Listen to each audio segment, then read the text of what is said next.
And finally, for today's episode, let's turn to David Trim for a look at Adventist history.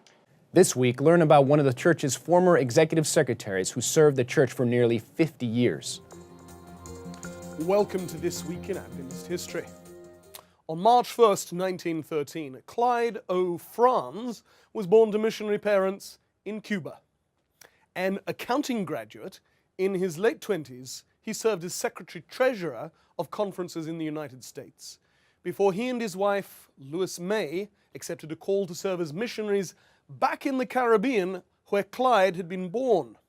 He was secretary-treasurer of the West Indies Union, and then in 1950 became president of the Antillean Union Conference, which then had its headquarters in Cuba.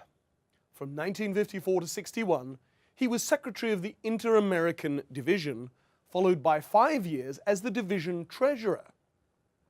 At the 1966 General Conference session, Franz was elected Associate Secretary of the General Conference, and 4 years later, the 1970 session elected him Executive Secretary of the World Church, a position he held for 10 years. During a decade that saw the denomination dogged by a number of controversies, both financial and theological, Franz provided spiritually focused leadership. He retired at the 1980 session, aged 67, after 47 years of service. Remarkably, however, Clyde Franz lived in retirement for another 37 years, dying only last year in May 2017 at the age of 104.